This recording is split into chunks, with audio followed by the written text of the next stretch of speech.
nasi nyamazeni wote, tumwabudu Mungu wetu. Wanalitaja jina lake, njooni tumpeni sadaka. Mungu mtakatifu wetu, Baba yetu wa mbinguni, tunakushukuru kwa ajili ya nafasi nyingine na siku njema ya leo ambayo umetupa. Na sasa Baba, tunaiendea ibada yako kwa maana ya kuendelea kuleta faraja kwenye familia. Tukushukuru kwa ajili ya uwepo wako, tukushukuru kwa ajili ya ulinzi wako, tukushukuru pia hata kwa ajili ya baraka zako, ukuwaacha familia tangia msiba wa baba utokee. Umeendelea kuwa Bwana wao, umeendelea kuwa mfariji wao, umeendelea kuwasafisha salama, umeendelea kuwapa umoja. Na sasa Baba, tunapoianza ibada hii, tunaomba Roho Mtakatifu tutangulie, uyawezeshe yote mema, Kristo Bwana wetu. Amen. Niombe tuchukue eneo letu la kukaa. Safari yangu nitembee na wewe pamoja na wewe katika safari yangu nitembee, basi kutaka hii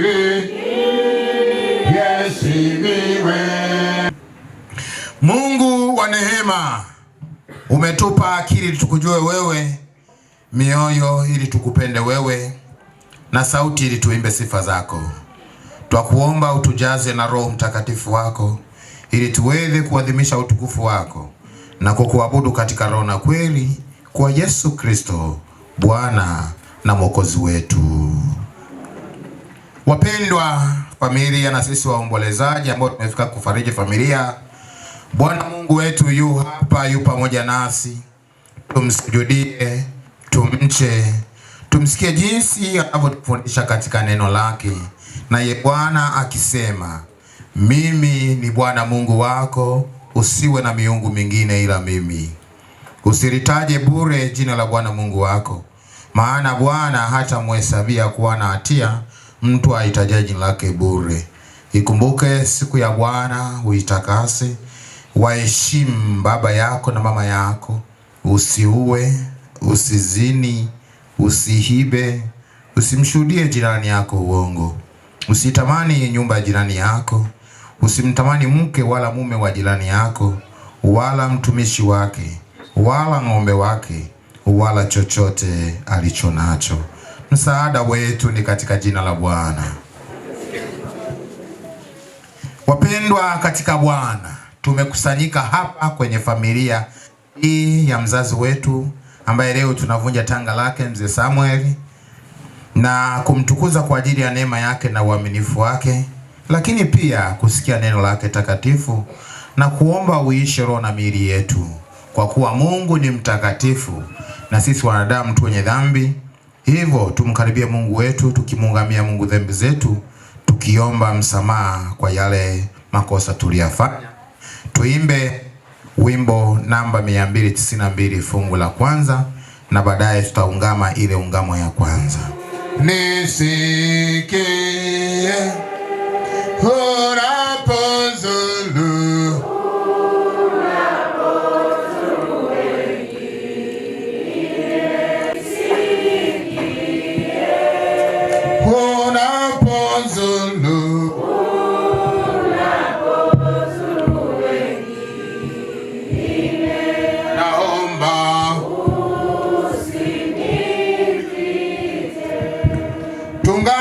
sote tukisema, Mungu Mwenyezi, Baba wa rehema, mimi niliye maskini na dhaifu na kuzaliwa katika hali ya dhambi, naungama mbele zako dhambi zangu zote nilizozifanya kwa kuwaza, kwa kunena na kwa kutenda.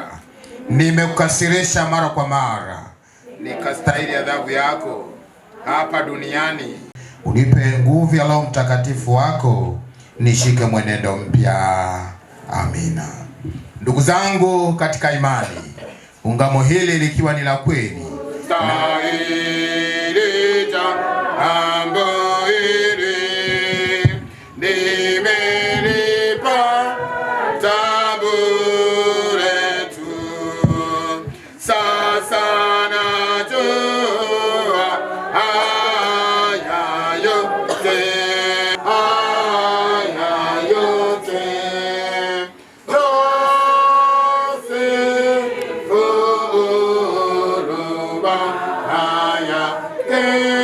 tunaombea wote na nyumbani mwako wanaokuabudu na kukusifu.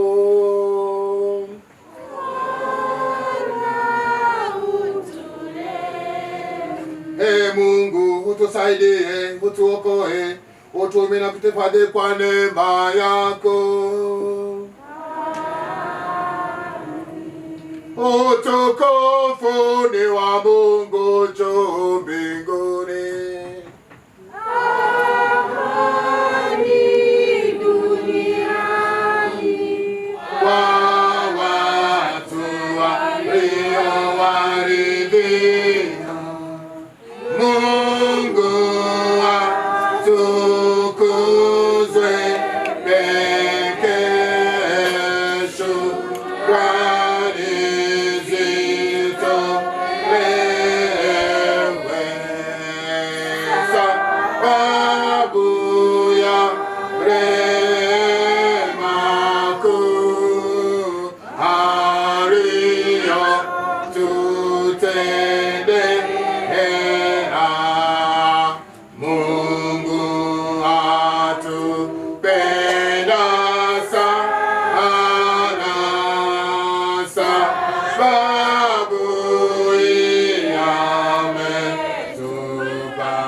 Basi aliyoko mbele kulia na kushoto kwako na nyuma yake kumtakia amani, kumwambia Bwana, amani ya Bwana pamoja nawe. Mungu ni pendo, apenda watu. Mungu ni pendo, anipenda. Ameketi mkono wa kuume Mungu Baba Mwenyezi. Kutoka huko atakuja kuwahukumu walio hai na wafu. Na muamini Roho Mtakatifu, kanisa takatifu la Kikristo lililo moja tu, ushirika wa takatifu, ondoleo la dhambi, kufufuliwa kwa mwili na uzima wa milele. Amina. Basi niombe mketi. Tutaimba wimbo namba 309 na baadaye nitamkaribisha MC wetu awe na la kusema. Nikukaribie Bwana wangu, siku zote niwe karibu na wewe, na kwa nguvu zangu sitakwenda, sina la kufanya peke yangu. Mashakani niwe karibu na wewe, nikukaribie Mungu wangu, nitakapofika kwako mjini, nitakapokula mkate wako wa milele, niwe karibu na wewe, karibu kabisa Mungu wangu. Aliye na utambulisho, alafu jambo la pili litakuwa ni neno la familia. Niombe basi mwenye utambulisho wa familia, karibu utakayetambulisha. kumtambulisha mama yangu mzazi Fides Kato, naomba asimame.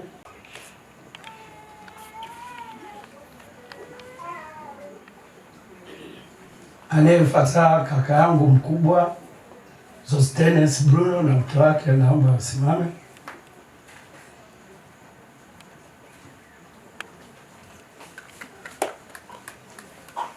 Anayefuata kaka yangu mkubwa Joris Bruno na mke wake, naomba asimame.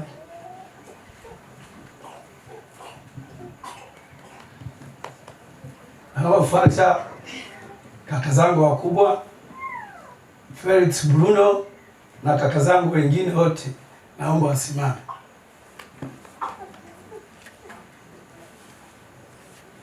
Anayefuata dada yangu mkubwa Gentrix Samuel huko, naomba wasimame.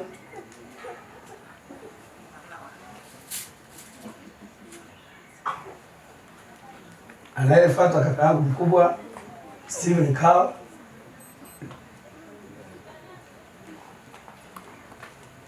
Anayefuata dada yangu Joyce Kaijuka na mume wake kama yupo. Baada hapo anayefuata ni mimi.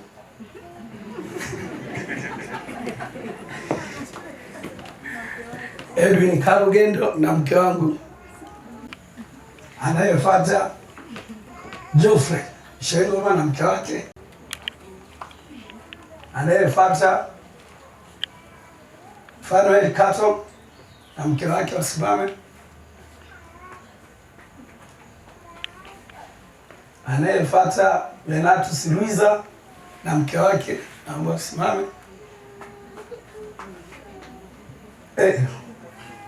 Kuna mtu nimeanguka, napigwa fanya. Shemeji yangu mkubwa mka kaka Steven Kao, naomba wasimame. Anayefuata Edina.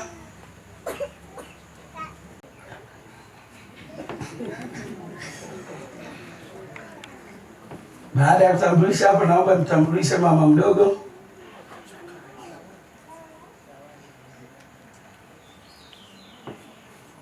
Wadogo zangu wawili nimetaka kwa saa. Wamekaa wapi? Hawajakaa mbele, ndio maana. Happy huku, naomba usimame. Na mume wako kama yupo. Zawadi na mume wake wako wapi? Zawadi na mume wake, mdogo wangu.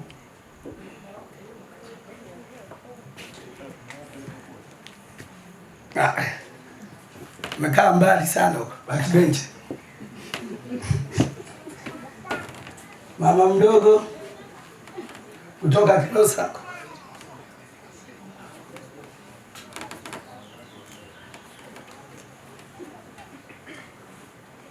Kaka Frimoni nimemwona akiingia, naomba asimame. Mama zangu wadogo wote naomba wasimame waliobaki.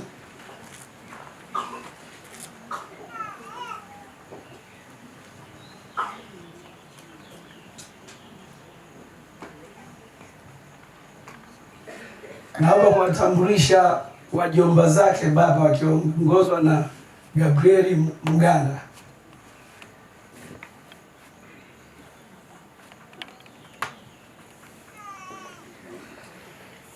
Naomba kuwatambulisha wajomba zangu ambao ni mashemeji zake na baba yangu mzazi, wote kwa pamoja waliofika. Projestus Kato na mke wake, asimame mke wake awawakilisha wajomba. Wako njia, tawatambulisha wakifika. Shangazi yetu aliyebaki, hatuna sasa hivi, hatuna baba mdogo, hatuna baba mkubwa. Kristina, simama wakuone, ndio mzazi wetu aliyebaki kwenye ukoo mzima. Naomba kuwatambulisha wakwe zetu wote ambako tumeoa, tumeolewa. Naomba wasimame wasalimie.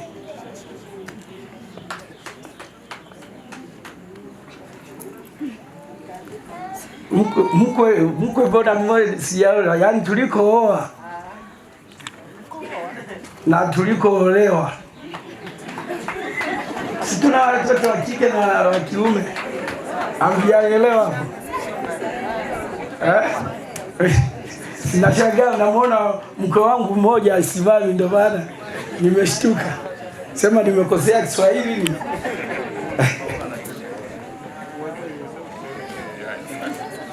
Naomba kutambulisha wajukuu. Judith Bruno, wajukuu wote wasimame. Anayejijua ni mjukuu wa Samuel Kawa Mrumba.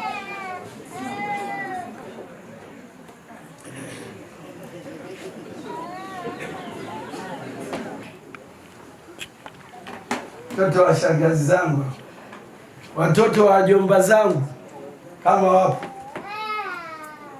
hawajaja.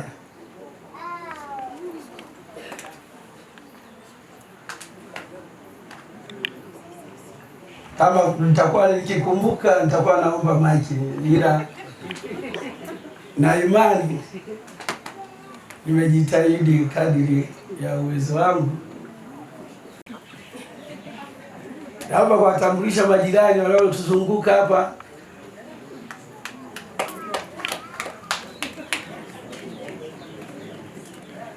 Kuna dada zangu wakiongozwa na Gisela, watoto wa mama zangu. Kwa huku sijamwona, yuko anapika.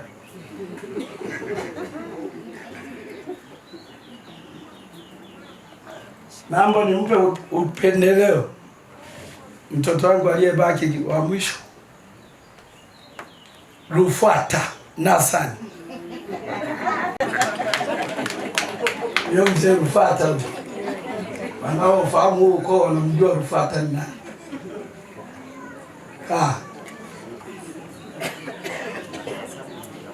Basi baada ya hapo, Samuel, nyosha mkono wako uone. Mrumba,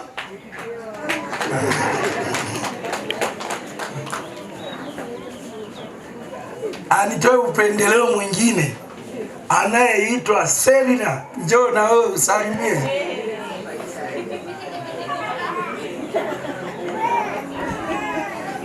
Selina, huyu ni mwanangu, mimi ni Kamgendo. Huyu ndo mtoto wangu wa kike pekee katika watoto watano iliyozaa Karugendo.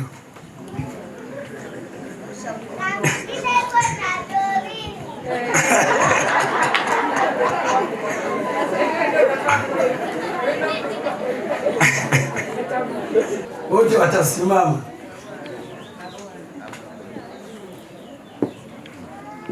Nimeshatambulisha makaka zangu wote. Labda nianze kwa hivi. Wanataka nitambulishe ukoo, sababu mimi ndo Kauge. Nianze kwa Rufata, wote wasimame. Wale kule kwa Ndangwa wote wasimame. Buruza wote wasimame. Kwa Mwijage wote wasimame. Kwa Selina akubahatika kuzaa mtoto.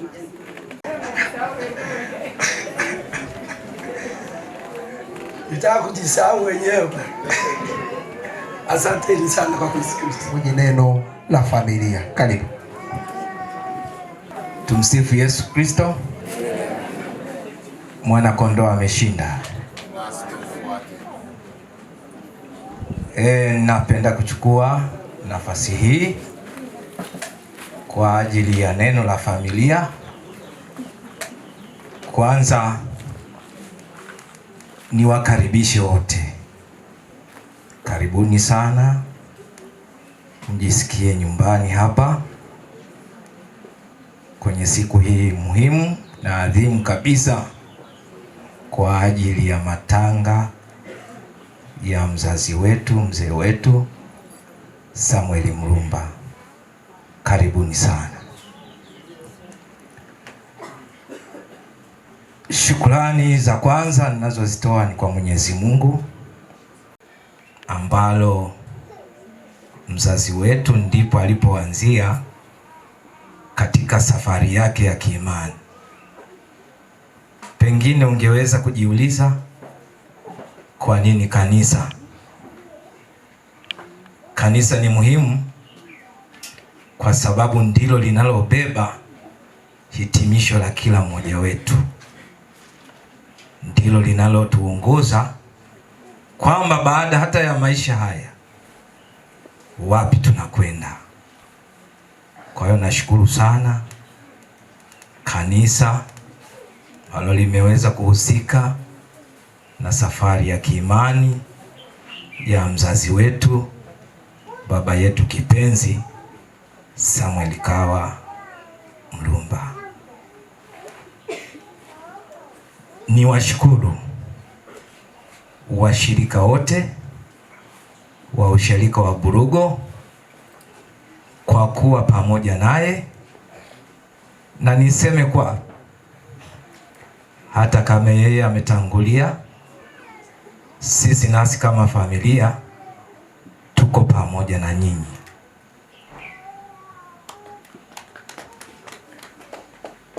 Nimshukuru mchungaji ambaye kwa kweli amekuwa mstari wa mbele. Jambo hili katika familia yetu lilikuwa ni geni kabisa, geni kabisa. Hivyo vitu vingi tulikuwa hatuvifahamu, lakini alisimama na sisi bega kwa bega akituelekeza, na imekuwa ni baraka kubwa sana. Mchungaji, Mungu akubariki sana.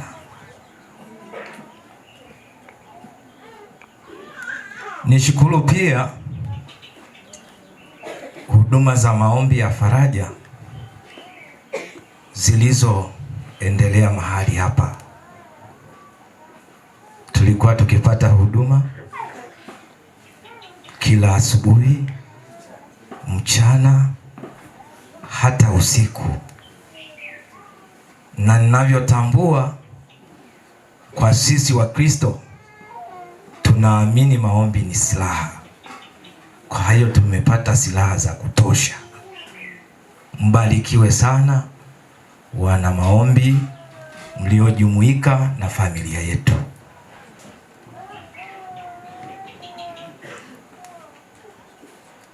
Nimshukuru kaka yangu ambaye alikuwa akituunganisha na huduma hizo. Kaka Felix, popote ulipo, Mungu akubariki sana. Endelea kuwa na moyo kama huo. Lakini vile vile hapo hapo kuna kaka yangu Julius Bruno, naye amekuwa akihusika kutuunganisha kupata huduma ya kiroho kwa ajili ya mzazi wetu. Mungu akubariki sana kaka, endelea na moyo kama huo. Vile vile kumekuwa na matukio mengi katika familia, na katika familia hatuwezi kufanana. Mkono ni mmoja, lakini hata vidole havifanani. Na kwa kutofanana hivyo, pengine kuna mmoja au kadhaa wasiweze kushiriki katika matukio fulani, lakini Mungu siku zote huwa anajipatia. Sasa katika familia yetu Mungu amejipatia dada yangu Joyce. Mungu akubariki sana. kwa sababu umekuwa mstari wa mbele, hata umekuwa ukizungumza.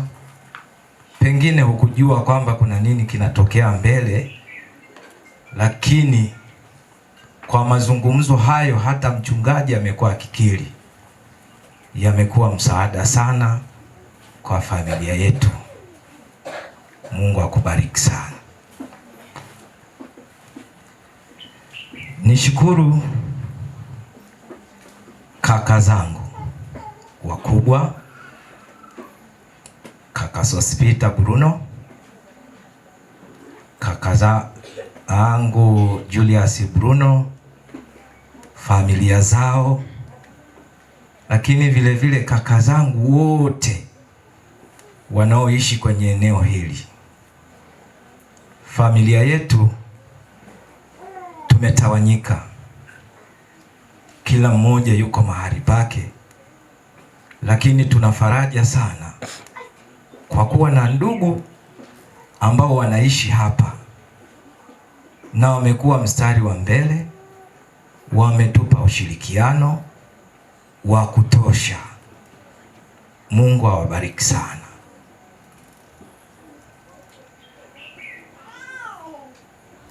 Mdogo wangu Edwin hapa alikuwa akitoa utambulisho, akasema wanaukoo, akataja babu zetu wale. Lakini mimi naomba kwa wanaukoo ni washukuru wanaukoo Abarwani wote. Mungu awabariki sana, tunashukuru sana, mmeshikamana na sisi katika majonzi haya, na kama kuna sehemu yoyote tumekosea kama familia, tunaomba mtusamehe. Ni mapungufu tu ya kibinadamu.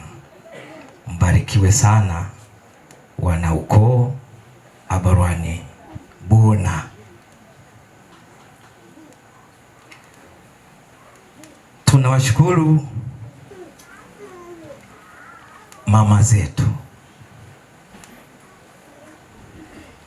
wote kwa kuja kuambatana na dada yao. Ninavyojua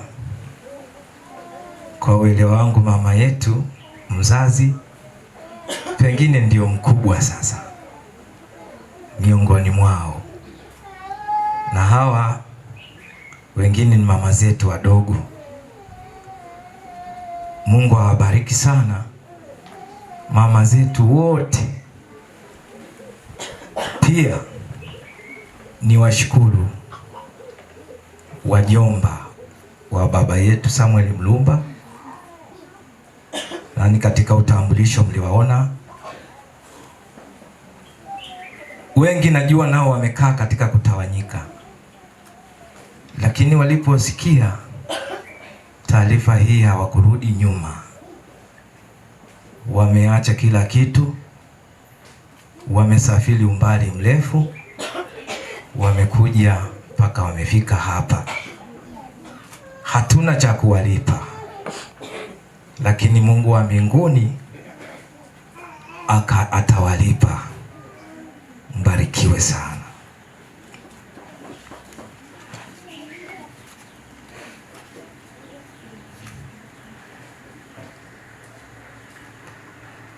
Ninaendelea kushukuru.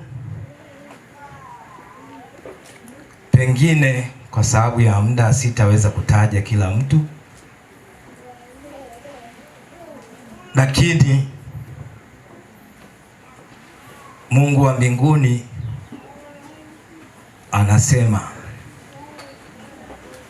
kuna baraka ya kumpa hata maji mtu aliye na kiu.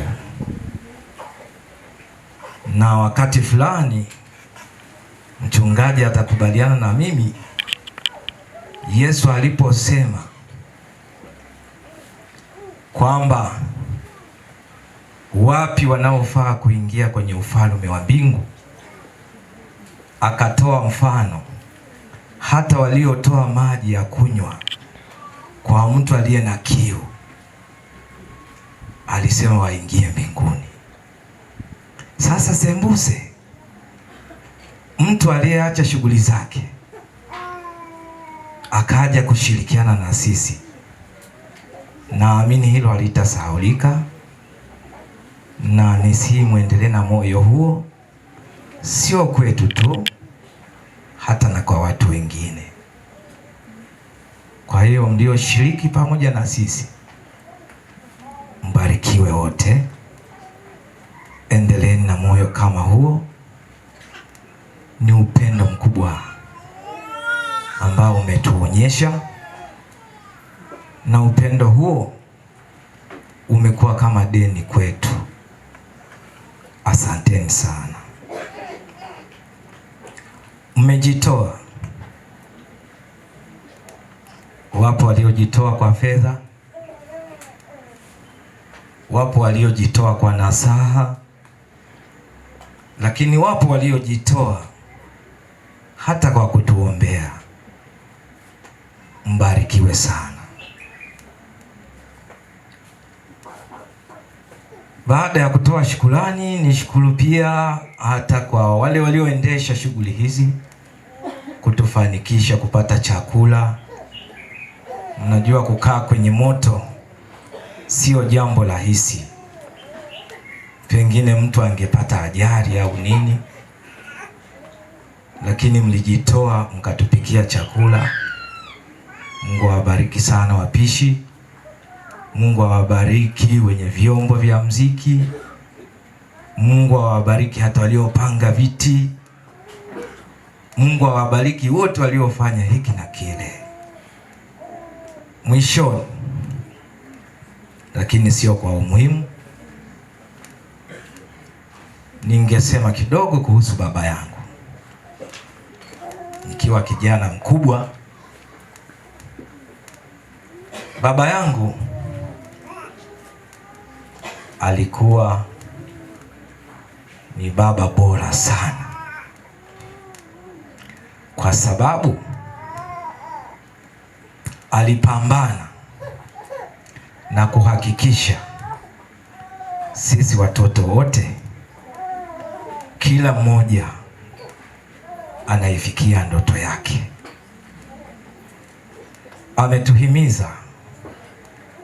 Alituhimiza kuwa na mshikamano wakati wote, na mshikamano huo sio kwa familia yake tu, lakini mshikamano ndani ya wanaukoo.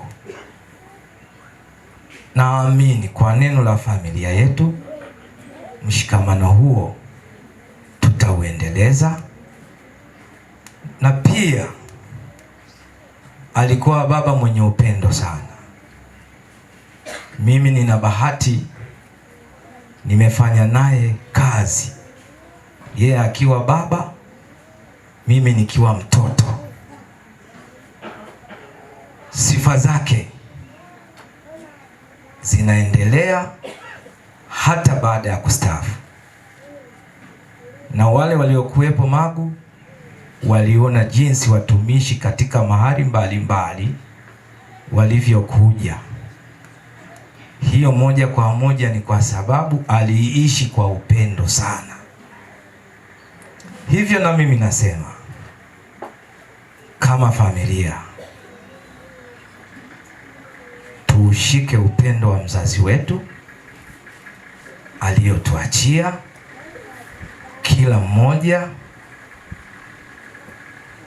na Mungu wa mbinguni atatusaidia. Leo hii tumebaki na mzazi, mama yetu. Tuna jukumu kubwa la kuweza kumshikilia.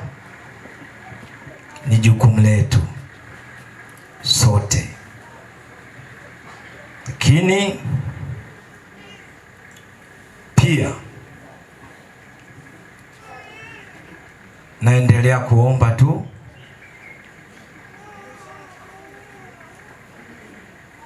familia hii nimesema tumetawanyika, na kama tumetawanyika, maanake mahali hapa pengine baada ya muda fulani mtu ungelitamani kuja kubisha hodi hapa, usikute mtu, au utakayemkuta sio mimi au ndugu zangu. Lakini niombe tu kwamba nasi tutajitahidi kadiri Mungu anavyotujalia, familia ya Samuel Mlumba hapa iendelee kusimama. Baada ya kusema hayo, ni washukuru wote. Mungu awabariki sana. Amina. Katika ibada ya leo ni ibada ya shukrani. Kwa hiyo kutakuwa na shukrani ya familia. Basi niwaombe tujumuike pamoja kumshukuru Mungu kama nilivyosema. Tushukuru kwa kila jambo na Mungu wa mbinguni awabariki.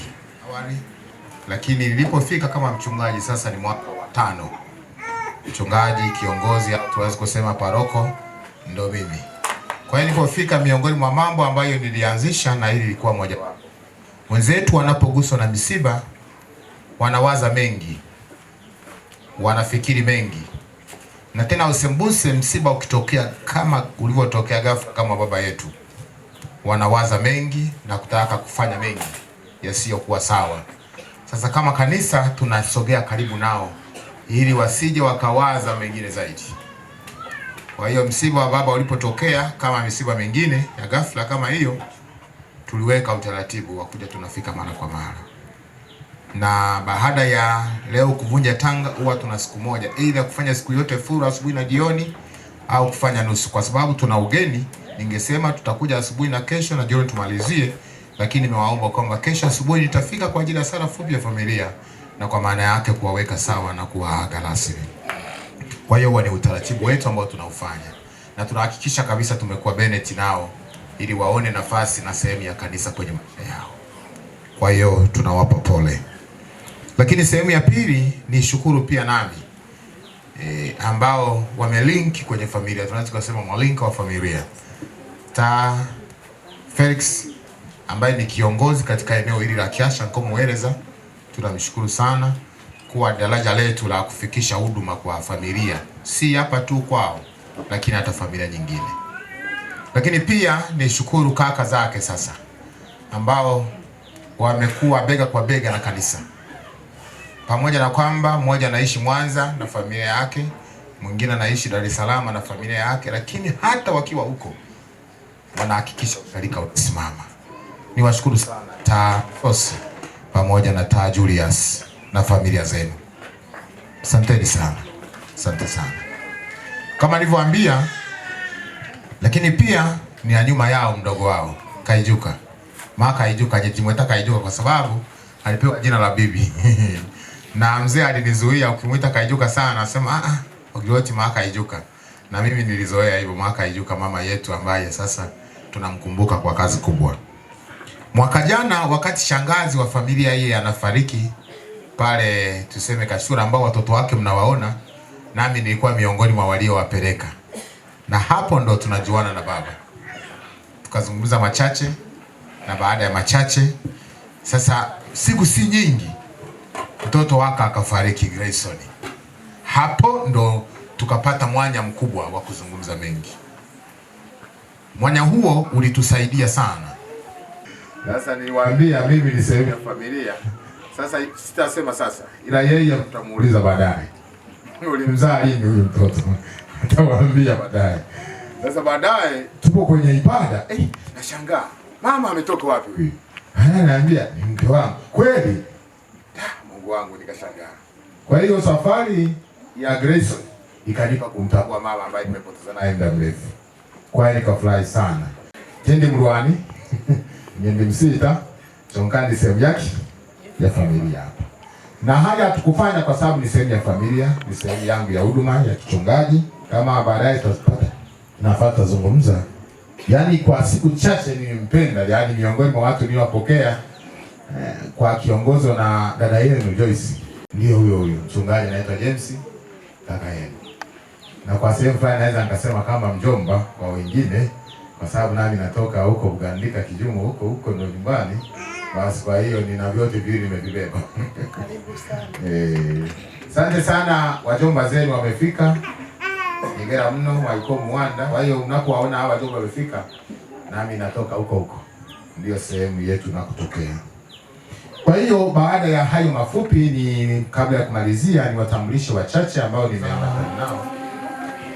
Tukapeleke na sisi huko Simbari karibu, tutaimba sisi huko Simbari. Hili neno lina miwani miwili, linatupa faraja kwa yule mwenzetu aliyeondoka na ni mahali gani sasa alipo. Pili, linatuandaa na sisi kwa sababu safari ni moja, nasi tukisimama katika imani tuweze kuyafikia maisha hayo. Kutoka kitabu cha Ufunuo Yohana sura ni ile ya 7 mstari au haya ya 4 hadi haya 12.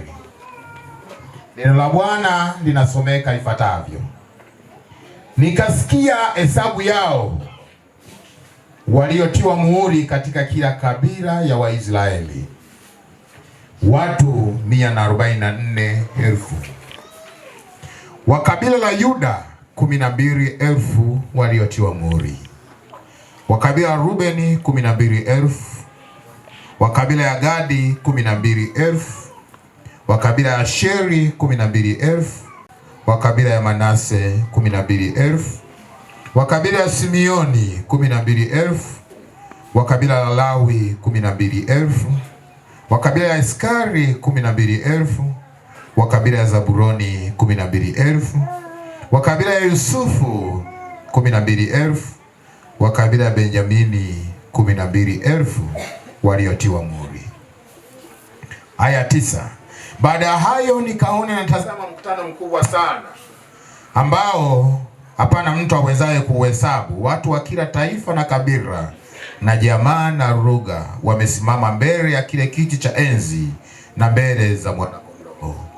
Wamevikwa mavazi meupe, wana matawi ya mitende mikononi mwao, wakilia kwa sauti kuu wakisema, wokovu na Mungu wetu aketie katika kiti cha enzi na Mwana-Kondoo. Na malaika wote walikuwa wakisimama pande zote za kile kiti cha enzi, na zao wazee na za wale wenye uhai 4. Na wakaanguka kifurifuri mbele ya kile kiti cha enzi, wakamsujudia Mungu wakisema, amina. Baraka na utukufu na hekima na shukurani na heshima na uwezo na nguvu zina Mungu wetu hata milele na milele. Amina. Tuombe na kushukuru. Mungu wetu na Baba yetu, kwa mara nyingine tena mchana wa leo mahali hapa tunaendelea kuinua sifa kwako wewe, kwa sababu ndivyo ulivyo. Tunakuomba ututangulie sasa tunapoendelea kuitafakari maneno haya, ili yanapotuandaa lakini na kutambua hatima ya sisi tunaokuamini na kutegemea mwisho wetu na kuwaje, lakini pia kuleta faraja baada ya maisha haya. Mzazi wetu ni mahali gani alipo? Basi Mungu tunaomba ututangulie, utuwezeshe katika Kristo Yesu Bwana wetu. Amina. Naomba mkae. Waliotiwa muhuri. Baada ya kusoma neno hili nilichagua nikaona nitutangulie walau kwa muda huu. Nimelipa kichwa kilichosema waliotiwa muhuri. Naomba mwambie jirani yako, yawezekana hajanisikia kwenye microphone vizuri, mwambie waliotiwa muhuri. Mwambie tena mara 3 nyingine, mara nyingine, alafu waliotiwa. Ndugu zangu wapendwa, sasa nitangulize mama yetu sisi na wakina Edwini na wengineo familia.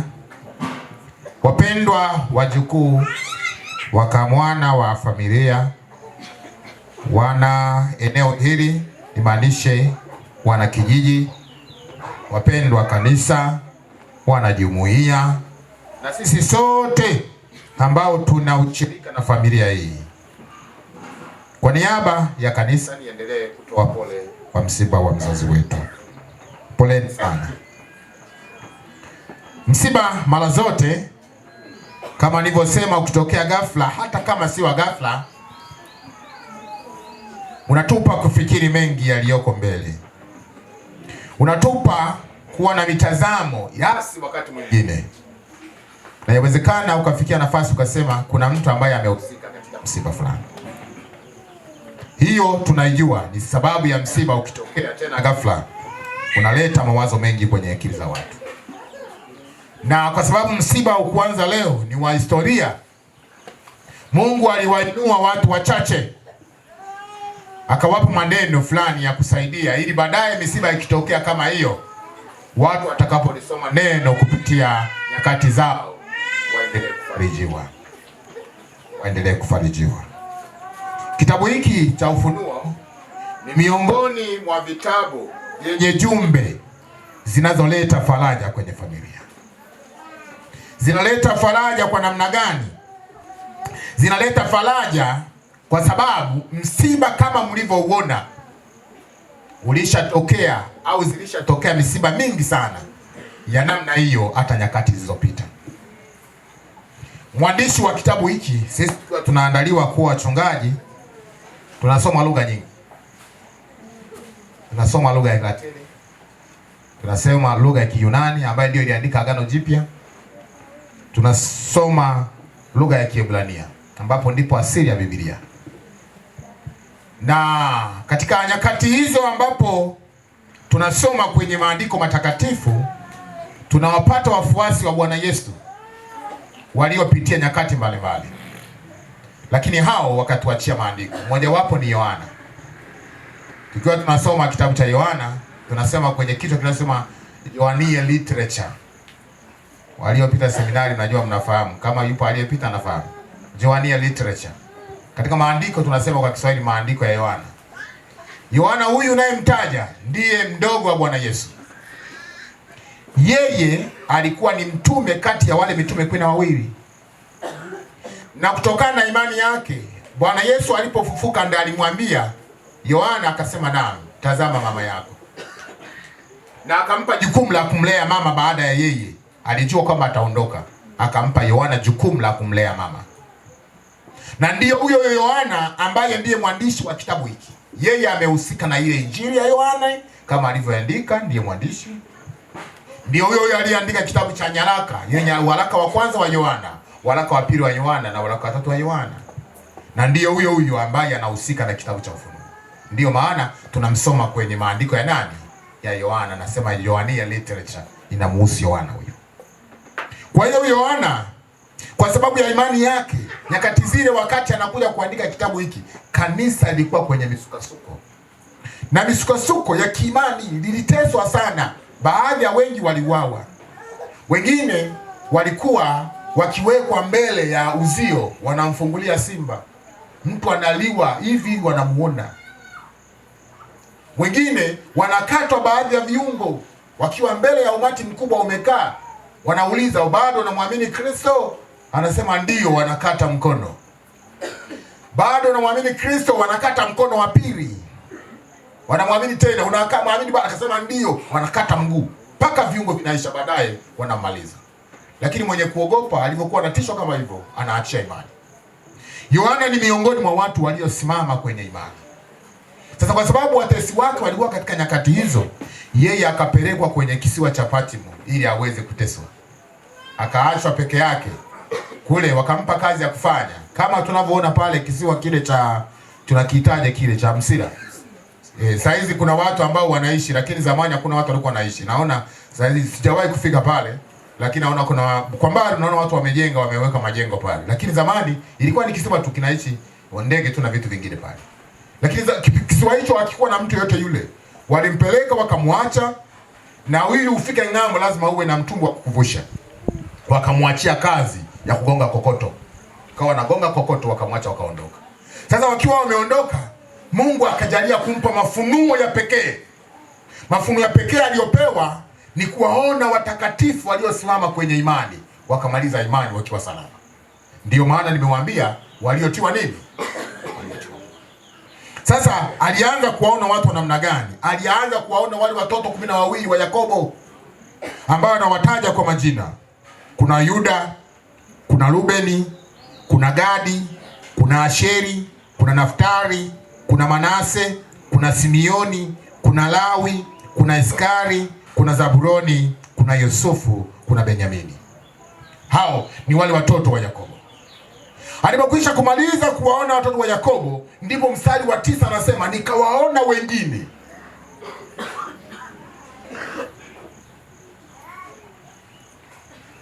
Nikawaona wengine waliotiwa muhuri, ambao hesabu yao, na akasema mkutano mkubwa ambao hapana mtu awezaye kuhesabu, watu wa kila kabila na taifa, wamekalia kwenye kiti cha mwana kondoo.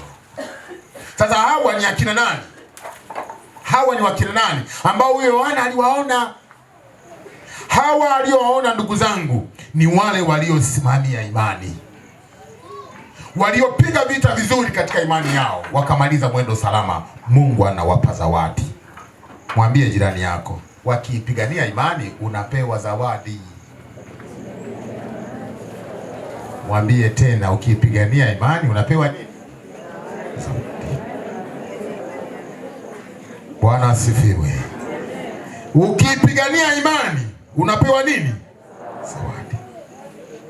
Baba yetu Samueli ameimaliza safari. Nawaambia, mimi nilimjua mwaka jana. Kama mchungaji au kama padri atusemi siri za watu, si ndio? Atusemagi siri za nini? Akisha kuambia ukiwa peke yako. Si unaona nina mama pale? Siri za kichungaji si za kwake, ni za nani? Kwa hiyo mimi niliyozungumza naye na mweleza hawezi kujua. Hata na mama mke wake siwezi kumwambia nani aliniambia nini, siwezi. Ni mimi na nani? Kwa hiyo Samueli alionishirikisha juzi kuhubiri, niliacha ni hubiri leo. Yaani yalikuwa ni ya baraka sana. Kumbe Mungu huwa anaandaa watu kuondoka kwa njia usioifahamu. Aliniambia mambo mazuri sana, siwezi kuyataja yote. Roho Bwana ananiambia usitaje. Lakini miongoni mwa hayo machache ambayo naweza kuwashirikisha ni mazuri. Akanifungulia safari yake akima. Akanishirikisha mazuri. Lakini akaniambia kama yule nani, kama yule Zakayo Bwana Yesu aliyemtembelea kwenye familia yake. Zakayo alisemaje? Kama kuna mtu nimemuibia mara nitampa mara ngapi? Lakini kama kuna mtu nifanya hivi nitafanya. Lakini baadaye kumbe sasa msiba ulipotokea ndipo akili narudi. Kumbe Samueli akabana andaga. Ndipo akili nakuja kufumbuka. Kumbe alikuwa ananiaga. Amekuja Mungu amemleta kwa njia ya Grayson ili nimfahamu, nimjue, na baadaye ili nimpande la kusema siku ya kumzika. Bwana asifiwe. Kwa hiyo leo unapotaja, yani alinipa ushuhuda wa kusema niseme nini. Na ningekuwa nina kigugumizi na wewe tukasema maneno wewe watingu mmoja, lakini kumbe msiba wa Grayson ukanipa daraja la kumtanguliza. Kwa hiyo mimi juzi nilisema baada ya kuondoka, na ndio maana nilisukumwa nikamwambia naomba mpitie kanisani tufanye sala fupi, kwa sababu tayari nilikuwa na ushuhuda naye wa kushuhudia machache ambayo nimemtambua kwa siku hizo chache, nikashuhudia sana. Kwa hiyo ndugu zangu, unapofanya jambo jema mojawapo kulitumikia kanisa, Mungu anakupa zawadi. Na zawadi hii yawezekana akaitoa duniani ukiwa hai, lakini nyingine anakupa zawadi ya kuwekwa muhuri. Mwambie jirani, kuwekwa nini? Mwambie tena, kuwekwa nini? Muhuri huo Bwana anaupiga mwenyewe. Mchungaji au padri hana uwezo wa kukupa muhuri huo, anakuongoza ili ufikie nini? Muhuri huu ukisoma Galatia sura ya 5 mstari wa 19 hadi 21, anataja baadhi ya mambo ambayo ni tahadhari, ukiyakimbia wewe muhuri unao. Bwana asifiwe. Bwana asifiwe. Anayataja pale baadhi ya mambo anayataja, tena anayataja kwa lengo la kukupa tahadhari. Usifanye hili, usifanye hili, tutakuja kusoma baadaye kidogo. Usifanye hili, usifanye hili, usifanye hili, usifanye hili. Ukishamaliza ukaenda anasema fanya hili, fanya hili, fanya hili, fanya hili. Basi baadaye unatunza. Bwana asifiwe. Hem, twende kidogo pale. Wagalatia sura ya 5 mstari wa 19 hadi 21. Ni maneno machache sana, sio mengi sana. Basi ndugu zangu, matendo ya mwili ni dhahiri, ndiyo haya. Haya ni tahadhari, ili uweze kuwekewa muhuri. Ni nini? Tahadhari. Anaanza mengine naogopa hata kuyasoma, lakini ngoja niyasome yalivyo. Anasema la kwanza. Anasema la kwanza. Habari ya. Anasema la kwanza katika ile 19. Sawa, la kwanza ni uasherati. Naogopa kuyataja mengine. Ya pili anasema uchafu. Ya tatu anasema ufisadi. Kuna watu wanakabidhiwa mali lakini wao wanakuwa wafisadi, wanatapanya mali za wengine. Sasa hili linafanana linalofuata. Anasema burogi, uchawi. Sasa kama haya, yani inafanana na mambo mawili yanayofanyika. Yani anasema na huku nilipofuga hawa ndege wa aina mbili, nimetambua tabia zao. Moja, kuku kama anatambua kwamba analala sehemu fulani, hata wawepo watu wasiwepo watu, atakuja tu, atafika pale na alikuwa kwamba kumbe yeye wawepo watu wawepo watu ataishi. Lakini katambua bata. Bata naye anayakuwa. Yeye kwenda kwake ni mtu aliye na mashaka. Sijui na haraka. Sijui na haraka. Hivi nyumbani huwa ni hapa au ni hapa? Yeye mashaka mpaka anakora. Usiwe na mashaka. Kwa hiyo nikalitambua baadaye kumbe kuna watu wenye tabia kama za kuku, lakini kuna watu wenye tabia kama za nini? Na ndiye anayetufanya tuwepo sisi, si mwingine. Atakaa kwa Bwana milele. Baada ya akisema jambo, mchungaji akisema jambo, yuko tayari kutekeleza na kutii. Lakini kuna mwingine yawezekana mchungaji anadanganya. Mimi siendi. Nimkubalia wakati akiwepo, ila akitoka nafanya ya kwa muhuri zimefanya nini? Kwa hiyo sifa za muhuri uweze kuzishika, unahitaji utakapofanya usikilize. Ndio maana yeye akasema ibada ya sanamu no kubalika. Yesu anakuambia ukisimama kwenye eneo lako, simama. Mwisho unapewa nini? Habari za Mungu. Kuna watu wanapenda sana uadui. Aine nobi tika mwanaka tingi abawa. Tena wamejaa sana kwenye familia nyingi sana. Watu wanaopenda kutunganisha familia za watu hivyo. Bale yeye nzuri sana. Huyo anatoa tahadhari yake. Anasema lakini kuna mtu mwenye wivu. Kuna mtu mwenye ugomvi, kuna wivu, kuna hasira, kuna fitina, kuna faraka, lakini pia kuna hata na mzushi yumo. Makaguba, tafeli, mkubalika, sahibu maramu. Na utongani shaba tuoka. Sifa za muhuri umefanya nini? Ukimuona huyo anasema yule mchungaji aliyesema mpaka hata jina lako unalibadilisha, unaanza kumuita Wadireki. Yeye itawaga uli. Nasema kwa kiasi, Wadireki. Waga. Mwingine yani kila mmoja ni mzuri. Wewe utamaliza maduka, mchele ni ule nini? Bwana asifiwe. Alafu Paulo anasema na mambo yanayofanana kama haya. Kwa hiyo ni wazi kwamba wanaoenda katika upande huu ambao tumepewa tahadhari na Mtume Paulo, anasema ni kama muhuri unakuwa umeukimbia. Mstari wa 22. Yule anayepewa muhuri ni nani? Anasema anadamu, jambo la kwanza, mwenye roho ya upendo. Bwana Yesu asifiwe. Amina. Kaka akatushukuru hapa. Akashukuru kila kundi, kila eneo. Upendo tuliouonyesha kwa ajili ya familia. Tena tena katika muda mfupi ambao msiba umetokea, wana maandalizi. Na msiba ndio unatokeaga hivyo. Hatunaga maandalizi sana katika msiba. Lakini mkakubali kuwabeba. Hongereni sana watu wa Mungu. Bwana asifiwe. Nani naona kamuli mnakanyamelea usoni. Nyemelea. Bwana asifiwe. Lakini pia nasema mwenye furaha. Kuna mtu mwingine anakaa amenuna usiku kucha. Wakati mwingine hata kama ni msiba jenga tabasamu. Nimeona mama amemwamsha, alafu akamwambia pungia hatu mkono. Mwingine angekaa maana afe wacho mwana nyemeleza. Kwa hawa waliowekewa wanaohitaji wamewekewa ambao Yohana aliwaona, ni wazi kwamba walisimama katika hayo. Kumbe na sisi inawezekana na sisi tukawa miongoni mwao. Bwana asifiwe. Amina. Ikawa miongoni mwa hao. Yule atakayesikia neno na kulitekeleza na kutembea nalo, anakuwa miongoni mwa hao. Ndugu zangu, aache mashaka, amsikilize Bwana na Bwana atafanya. Ndio nimeiweka hapa likiwa la kwanza. Yaige mazuri ambayo Baba ameyasema, ameyaishi, ameyafanya. Yale machache ambayo yanawezekana kama binadamu ni mapungufu, yasemee, yaishi pembeni. Lakini yale mazuri ambayo ni ya mfano ya kuigwa, kama alivyosema akiwa baba, kwa vyote vile nimetafsiri hivi kwamba baba alikuwa mfanyakazi kama msimamizi na mtoto ni mfanyakazi tena katika idara moja, kama nilivyokutafsiri. Sijajua kama nikutafsiri na ukiwa mfanyakazi kazi kama wewe, nimetambua kama hivyo. Sijajua, najua sisi wachungaji watu tunatafiti sana. Nimetafiti kwa muda mfupi sana hapa, nikatambua hivi. Inawezekana baba alikuwa mfanyakazi na mtoto ni mfanyakazi na ndio msimamizi wake wa kazi, lakini wao wanaishi pamoja kwa upendo, kupendana. Nikatafsiri hiyo. Kwa hiyo haya mazuri ambayo baba ameyafanya, yaishi, hayatakupa uweze kupata muhuri mbele za Bwana. Ngagirete ndeza ari mkyanda etyo gwange nagumara gwo kyati gwange. Yaani ng'ombe alikuwa mjamzito akajifungua wakati wa kiangazi. Wakati wa kiangazi hakuna malisho sana machungani kule.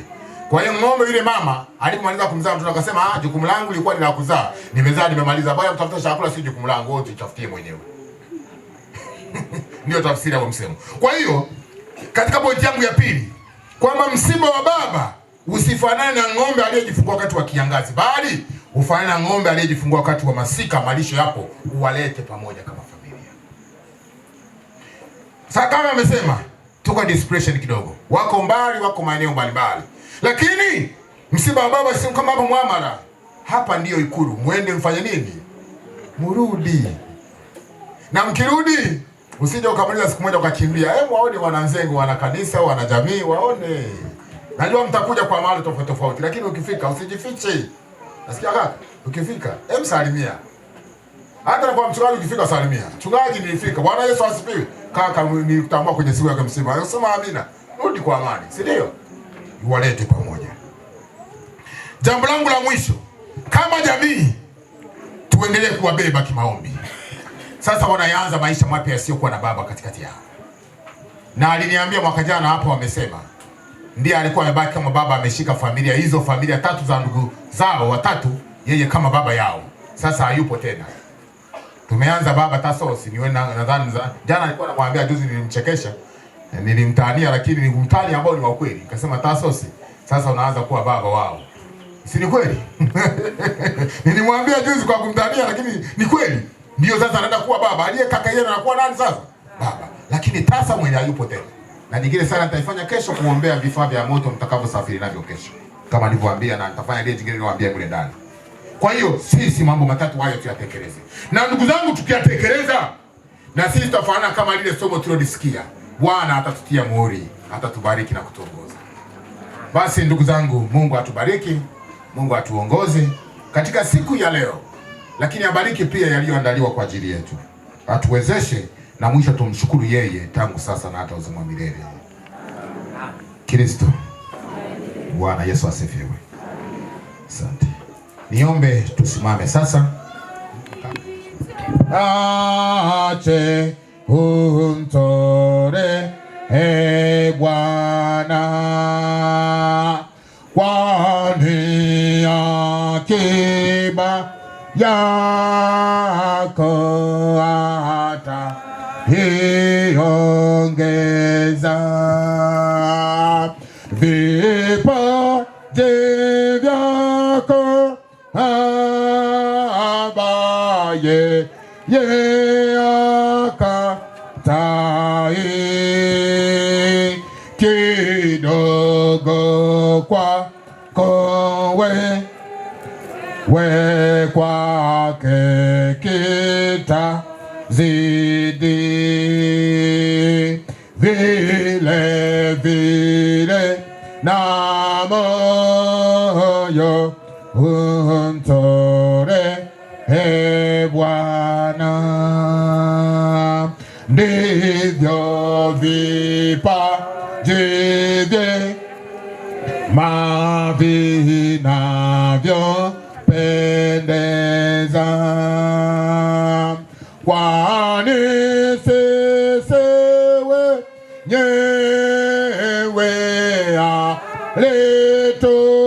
alitukomboa, akiua ye kwa kuwa kwa mtini, ukiwa na ubaya umwambie Bwana, ukishinda nao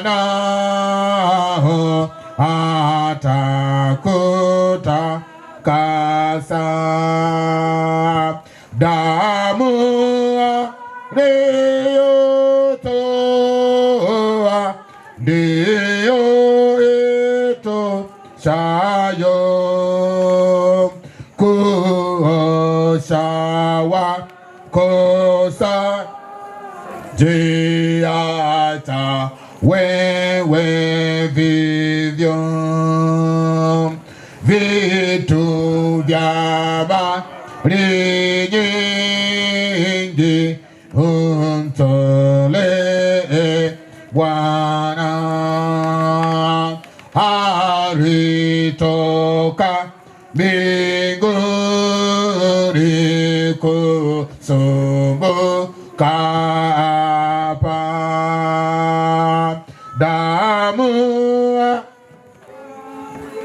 nyewe kwa ajili yako, nawe utoicha hako kwa ajili yetu. Wa Kristo na tutoe shukrani kwa Mungu, hiyo ndiyo shukrani ya wokovu wetu. Injili yake Kristo ienee pote, kwa ushuhuda wetu watu waokoke. Wa Kristo na tutoe shukrani kwa Mungu, ni moyo na mwili wangu hata na mawazo ndiyo heshima yangu. Tutulie na kuombea shukrani hii. Mungu Baba Mwenyezi na Baba yetu wa mbinguni, tunakushukuru kwa ajili ya shukrani hii ambayo familia ya mzazi wetu tulioulaza na tumesikia Baba umeshamuingiza kwenye kundi lako. Uhimidiwe kwa kumsamehe na kumpokea, kumweka katika mahali pako pazuri. Uhimidiwe kwa ajili ya msamaha unaotupa kila mara. Uhimidiwe kwa kutukubali pamoja na madhaifu na kushindwa kutimiza kusudi lako, lakini unatubeba Baba kama watoto wako. Ni Baba mlezi wa kila mmoja, ni Baba unampendwa unayembeba kila mmoja kama jinsi alivyo. Na mwimba nyimbo za Injili Lozi Muanda akasema, Yesu nibebe, nibembeleze, nibebe, nichukueni mbinguni salama. Umemchukua mzazi wetu toka mikononi mwetu, na tena bila kutuaga, ghafla kabisa, akiwa ameenda kama tulivyosikia kutupa uchafu, na huko mauti ikamkuta. Baada ya kutafakari neno mbalimbali, tumetambua kama wewe una makusudi kila tukio na kila jambo, sawa na neno tuliolisoma lile juzi la Mhubiri 3:1 hadi 8. Uhimidiwe pia Baba kwa ajili ya watoto wake alioacha wa kike na wa kiume. Ombea pia jamii ya mahali hapa ambayo wamekuwa bega kwa bega nasi, hawajaiacha familia, wameitunza, wamewatembelea, wamewatia moyo, wamewapa huduma mbalimbali. Si hapa tu, hata na waliotoka kule Magu. Mungu naendelea kuwabariki. Bariki kaka ambao sasa wanachukua jukumu la kuwa kiongozi wa familia. Ni Manche Tasosi, Tajuri, Tafimoy na wengineo wote ambao wanaishi nao mbali nasi, lakini hawalisahau familia na kanisa lako. Mungu endelea kuwabariki. Kipekee niombe kwa ajili ya afya ya mtumishi wako Tajurius. Tukushukuru kwamba Mungu ulimtangulia, akaenda kwenye matibabu huko alikokuwa, akatibiwa, akarejea. Hata kama baada ya tengamaa vizuri kwa ajili ya afya, dawa zinaenda taratibu mwilini mwake, lakini Mungu endelea kumbariki. Asante kwa ajili ya mama aliyokuwa mbali naye wakati akiugua, mtoto wake hawajamwacha na wadogo zake wamemwombea, na sisi kanisa tumemwombea, akarudi salama. Mungu, yeye ni sehemu. Yawezekana wengine afya zao ni tete, lakini Mungu naomba usiwaache. Wapeni mshikamano ili waendelee kuidumisha familia zao hizi tatu na watoto wao, bila kuwaacha washangazi yao tuliyemlaza mwaka jana kule Kashura, na sasa tuko pamoja nao. Mungu nao usiwaache, wana mengi ya kusema kwa ajili yao. Shukrani hii imewabeba pia hata wao kama watoto katika familia hii. Uhimidiwe Baba kwa ajili ya kazi zao. Baba alinishirikisha watoto wote karibia wana kazi, na Baba kwenye kila mmoja katika kazi yake. Basi naomba Mungu akabebwe na Bwana, akatangulie na wewe, usiwaache ili waendelee kutambua mkono wako katika maisha yao. Uhimidiwe pia kwa ajili ya kanisa ambayo inajitoa kila mara kuwabeba wafiwa na wahitaji pale wanapopatwa na misiba. Nasi Baba tupe moyo wa utumishi, tena bila kuchoka. Wakati mwingine kama binadamu tunachoka, lakini tunajikaza kutimiza kusudi hilo, kwa sababu katika maandiko matakatifu tunaelezwa, neno linawaambia, mimi nisipoifanya kazi nani ataifanya? Ni sisi ambao tunakusimamia wewe hapa duniani, kwamba wanamuona Kristo kupitia maisha na utumishi wetu tunaofanya kwa ajili yao. Mungu wetu na Baba yetu, ninawaombea, endelea kubariki kila chombo kilichotumika kwenye msiba. Nimaanishe vilivyochimba kaburi, matenti yetu ambayo ilikuwa ni nyumba ya muda, vifaa vyote vilivyohamishwa kutoka sehemu mbalimbali, vingine kwa kuazima kwa fedha, vingine kwa kupewa na watu. Lakini uhimidiwe pia kwa ajili ya watu wetu waliotuandalia chakula muda wote. Tunawashukuru Baba, uendelea kuwalinda na kuwabariki, wape moyo. Hii ni kazi, hata kama wanapewa ujira, lakini bado ni kazi kama kazi nyingine ambazo nao tunahitaji Mungu wabebe. Beba kila mmoja katika familia yake na watoto wake. Beba kiongozi wao, beba kila mmoja anayeshiriki katika kufanya hiyo kazi. Hawa ni sehemu, lakini wapo wengine ambao huenda wamebaki kwa ajili ya majukumu, lakini Mungu endelea kuwatangulia. Asante Baba, hata pia kwa ajili ya riziki iliyoandaliwa kwa ajili yetu. Tunaomba Baba, baadaye tutakapoitumia, sifa na utukufu kurudie wewe. Baba, tunaomba hayo katika jina lako Yesu Kristo, aishe na kubariki pamoja nawe daima milele na milele. Amen. Baba yetu, jina lako litukuzwe, ufalme wako uje, mapenzi yako yatimizwe hapa duniani kama huko mbinguni. Utupe leo riziki yetu, utusamehe makosa yetu kama nasi tunasamehe waliotukosea, usitutie majaribuni, bali tuokoe ile mwovu, kwa kuwa ufalme ni wako na nguvu na utukufu na hata milele. Bwana akae nanyi.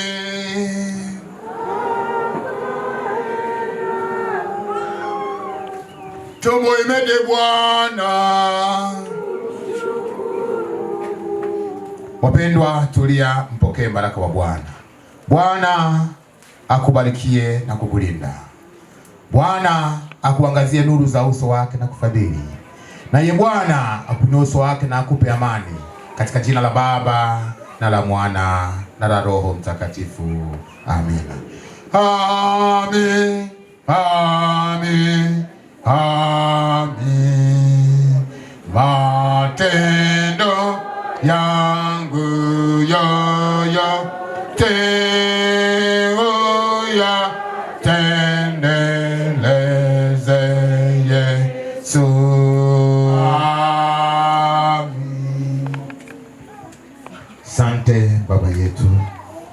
kuwa nasi wakati tunaianza ibada hii ya kuanua matanga. Kupitia ibada hii na sala hii, vifaa vyetu vinaendelea kutakaswa na kutakasuka, lakini pia kupitia sala hii Bwana, mapaji walioandaa familia, maanisha chakula na kinywaji walichokiandaa kimebarikiwa, ili baadaye tukapoenda kukitumia kila mmoja akajenga mwili wake na roho yake. Naomba hayo katika Yesu Kristo Bwana wetu. Amen.